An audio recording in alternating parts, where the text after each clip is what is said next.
দর্শকদের জন্যই তো কাজ করা, এবং অনেক বছর পরে নায়িকা হিসেবে ঈদে আসলে জঙ্গলি এসেছে।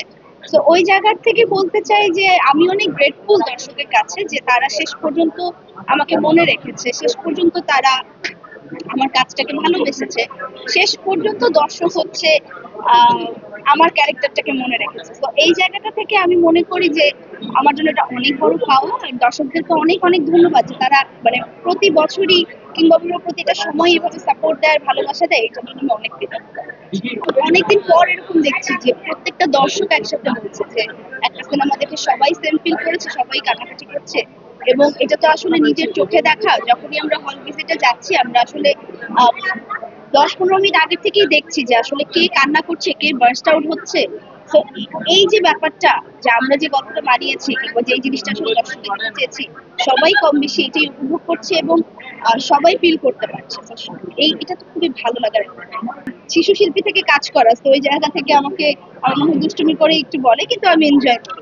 সামনেটার জন্য চমক থাকুক, আমি মনে করি এখন জঙ্গলি যাচ্ছে, আমরা এখন জঙ্গলির স্রোতে ভাসি, এখন জঙ্গলিকে ভালোবাসাটা দেই, এবং সামনেটা যখন আসবে ওই চমকটাও আমি চাই সামনেই তখনই আসুক, এবং তখন ওইটার স্রোতে আমরা ভাসবো।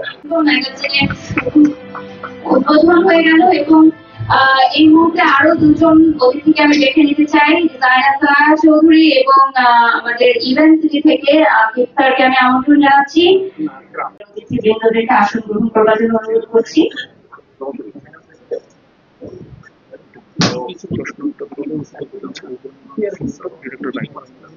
আমাদের এখানে সম্মানিত উপদেষ্টা আছে, তারা কি কথা বলেছেন যে যখন শুনেছি যে একটা ইনস্টিটিউট, এবং আপনাদেরকে আমাদের সাথে জানাচ্ছি যে আমরা একটা ইনস্টিটিউশনের যে রূপরেখা, এটা কমপ্লিট আমরা একটা সুন্দর দাঁড় করিয়েছি, এবং আমাদের অনুষ্ঠান পরবর্তীতে আমাদের ইনস্টিটিউশন নিয়ে কাজ হবে।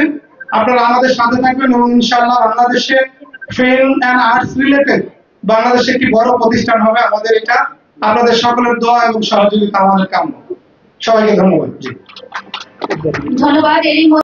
আমাদের এবারে সাংবাদিক ভাইদের প্রশ্ন উত্তর পর্বে আমাদের উত্তর দেওয়ার জন্য আমাদের ডিরেক্টর অফ আইফা অ্যাওয়ার্ডস এর আমি আলবি রাহান সীমান্তকে আমন্ত্রণ জানাচ্ছি। উনি নিজে প্রথমে কিছু বলবেন, এরপর সাংবাদিক ভাইদের কোনো প্রশ্ন থাকলে প্রশ্ন করতে পারবেন। ধন্যবাদ।